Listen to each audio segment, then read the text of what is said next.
आदाब नमस्कार, आप देख रहे हैं मंथन टुडे। मैं हूं आपके साथ उज़मा। बिहार में अल्पसंख्यक कल्याण समिति के सभापति के रूप में अख्तरुल ईमान को चुन लिया गया है, लेकिन आरजेडी ने ओसामा साहब का सिफारिश रखा था, लेकिन नीतीश कुमार ने अख्तरुल ईमान को सभापति बनाया। अख्तरुल ईमान को ही सभापति क्यों बनाया गया है, इसी मुद्दे पर आज हम चर्चा करेंगे। चर्चा करने के लिए हमारे साथ हमारी सहयोगी अजरा है। बहुत बहुत स्वागत है अजरा आपका। शुक्रिया उज़मा। असल में सवाल है कि अल्पसंख्यक कल्याण समिति के लिए आरजेडी ने ओसामा का नाम भेजा था, तो फिर सरकार ने अख्तरुल ईमान को क्यों बनाया? जो सरकार का मेन मकसद था ही कि एआईएमआईएम के अख्तरुल ईमान को ही चुनना। वजह आपको बताएं, क्योंकि बहुत बड़ा गेम हुआ है उज़मा। और क्या है कि कुमार जो सर्वजीत है, मुख्य सचेतक हैं और बिहार विधानसभा में है वो, और जो आरजेडी के ये बोध गया से विधायक हैं, रह चुके हैं।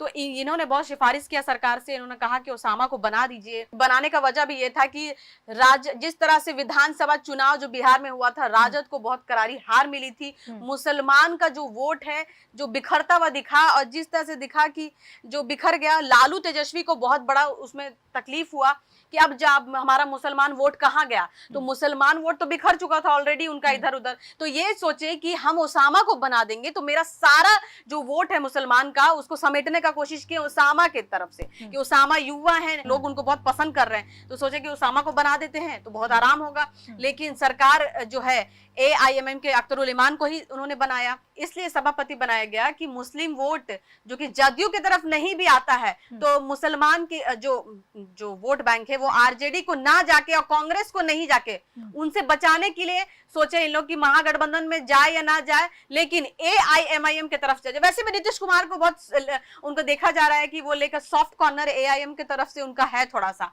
और नीतीश कुमार से एआईएम विधायक से मुलाकात भी हुई है, वो मुलाकात भी कर रहे हैं। और सीमांचल को लेके, विकास को लेकर नीतीश कुमार को समर्थन देने की मतलब ऐलान भी उन्होंने किया है जी। तो जाहिर सी बात है कि नीतीश कुमार का भी ओवैसी की पार्टी को लेकर मतलब नरम दिल थोड़ा दे रवैया दिख रहा है कि नरम है थोड़ा उनको लेके। मतलब नीतीश कुमार जो है वो नरमी दिखा रहे हैं एआईएमआईएम को लेकर। ये दिख रहा है, इसीलिए अख्तरुल ईमान को चुना गया है जी। अब देखिए, आपको बता दें कि ये जो पांचों विधायक को भी मतलब एडजस्ट कर दिया गया है।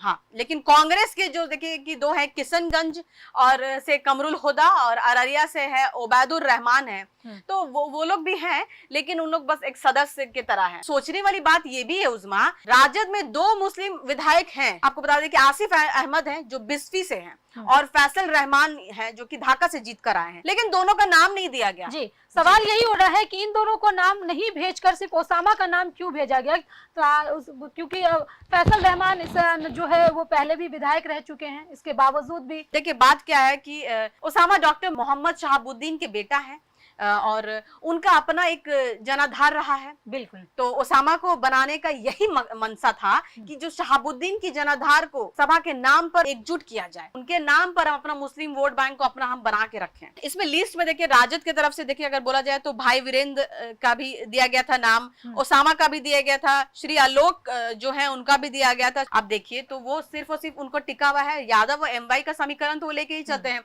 और मुसलमान भी बहुत ज्यादा राजद पे, लेकिन इस बार विधानसभा में उनको जो करारी हार मिली, मुसलमान वोट नहीं दिया।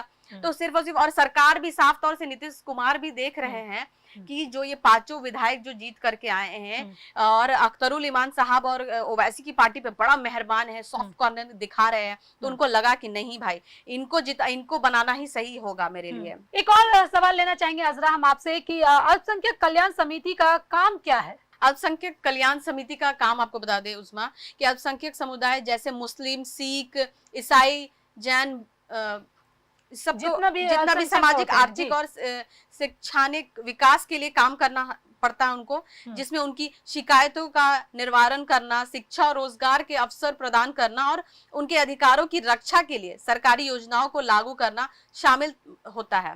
इसमें 3-4 चीज होता है। जैसे शिकायत अगर आप करना चाहते हैं तो शिकायत भी वहां पर आप इस पे कर सकते हैं, और उसके बाद आर्थिक समीकरण, जैसे कि पढ़ने में, रोजगारी में बच्चे लोग को अगर दिक्कत हो रहा है, युवा जितने भी हैं, वो सब अल्पसंख्यक इसमें आता है।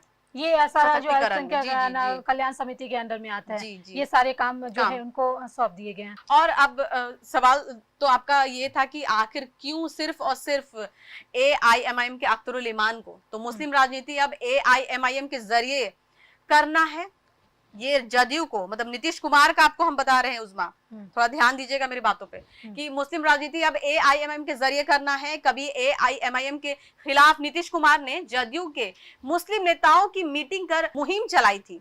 राजनीति ने ऐसा करवट बदल लिया है कि नीतीश और ओवैसी करीब हो गए हैं। आने वाले दिनों में दोनों एक भी हो सकते हैं, ये तो कयास लगाया जा रहा है। ये आने वाला वक्त ही बताएगा, क्योंकि समर्थन देने की बात भी कहा है उन्होंने, ओवैसी साहब ने। हाँ, सीमांचल के विकास को लेकर कहा है, और देख रहे हैं कि तारीफ भी की जा रही है बहुत ज्यादा नीतीश सरकार की, बधाइयां दी जा रही है। तो कुछ भी हो सकता है, ये राजनीति है, यहाँ पे कुछ भी हो सकता है। ये कब एक हो जाए, कब क्या हो जाए, कोई नहीं जानता है। चलिए, बहुत बहुत शुक्रिया अजरा इन तमाम सवालों का जवाब देने के लिए। तो आपको बता दें कि नीतीश कुमार ने यहाँ पे एक और गेम खेल दिया है यहाँ पर, क्योंकि एआईएमआईएम को बनाने का जो कारण था वो ये कि मुस्लिम वोट बैंक अगर जेडीयू की तरफ नहीं भी आता है तो एआईएमआईएम की तरफ तो रहेगा ही, लेकिन महागठबंधन की तरफ नहीं जाना चाहिए। यानी कि आरजेडी और कांग्रेस को मुस्लिम वोट बैंक नहीं मिलना चाहिए। जिस तरह से चुनाव में करारी हार देखने को मिला, उससे साफ जाहिर होता है कि मुस्लिम वोट बैंक जो है वो